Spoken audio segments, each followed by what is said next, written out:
राहिले तिथंच मुक्काम केला. रात्री झोपले आणि पहाटे लगबगीने काकड्याची वेळ झाली म्हणून निघून आले. पण गळ्यातला नवरत्नांचा हार चोखोबाराच्या घरात खुंटीला अडकून ठेवला. तसाच राहिला म्हणा का देवाने मुद्दाम ठेवला म्हणा. देव तसेच निघून आले. पहाटे पुजारी आले. पाहतात तर देवाच्या गळ्यात हार नाही. चौकशी सुरू झाली. चोखोबाराच्या घरामध्ये हार सापडला. बस म्हटले आता ह्याने देवाचा हार चोरला ना, ह्याला आपण मंदिरात येऊ देत नव्हतो आणि आला चोरून. ह्याने देवाचा हार चोरून नेला. ह्याला शिक्षा द्यायची. कोणती? देहदंडाची शिक्षा. म्हणजे ह्याला मारून टाकायचं. कसं? महाद्वारामध्ये 2 बैल आणले.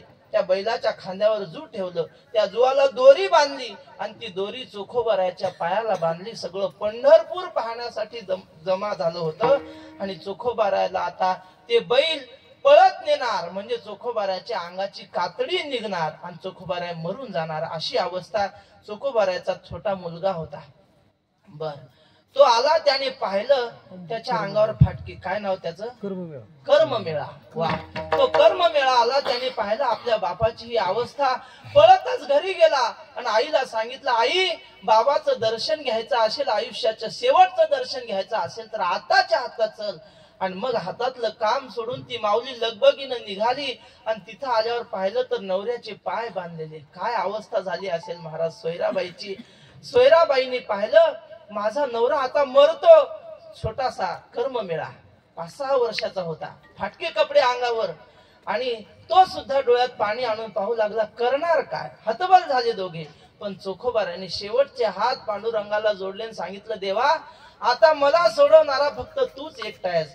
धाव घाली विठो आता चालू नको मन.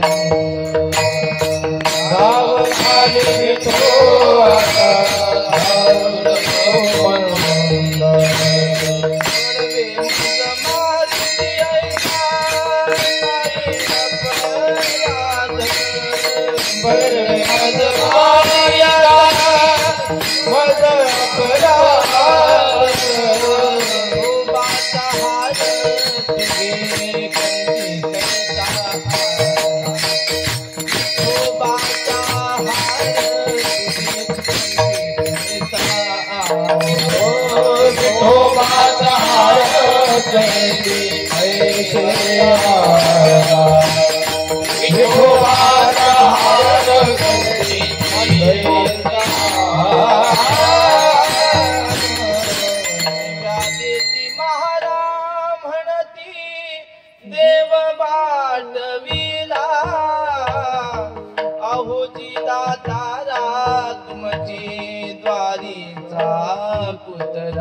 नकाजी मोकलू चक्र पाणी जिमेदारा. जोडून या कर चोखा विनवितो देवा. बोलिलो उत्तरे परी राग नसावा. विठोबाचा हार तुझे कंठी कैसा आला.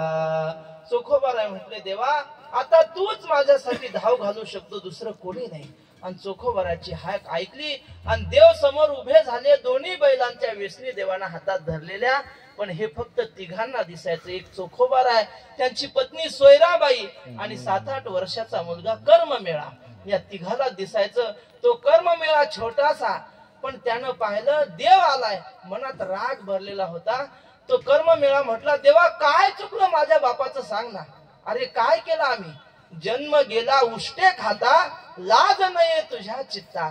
असं कर्ममेळा म्हटला. आणि मग सोयराबाई तर बाई माणूस महाराज, तिला राग आला. अशी देवाला बोलली. देवाला म्हटली, हात सोडी आता जाय परता उसण्या. पळ पोट पोसण्या घर घेण्या.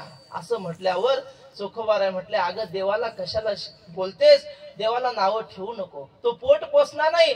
चोखा म्हणे कांते विश्वाचा पोसना. संतांचा देखना विठो माझा. माझा विठोबा स्वतःच पोट पोसना नाही, सगळ्या जगाचं पोषण करणार आहे. आणि मग महाराज चोखोबारायांना पळवण्यासाठी त्या बैलांच्या पाठीवर आसूड ओढले. पण बैल काही हलनात का? कारण देवाने त्या बैलाच्या वेसनी धरलेल्या शेवटी चोखोबारायांची सुटका त्या प्रसंगातून झाली. अशा अनेक प्रसंगात देवाने धावून यावं का बरं, तर जनाबाई सांगतात चोखोबारायांनी देवाला बोलवलं होतं. देवाला बोलवणं सोपं नाही, लोकांना बोलवणं लय सोपं आहे. 2-4 गाणी पाठ केली ना, आम्ही तुम्हाला सहज बोलवू शकतो. विठ्ठल विठ्ठल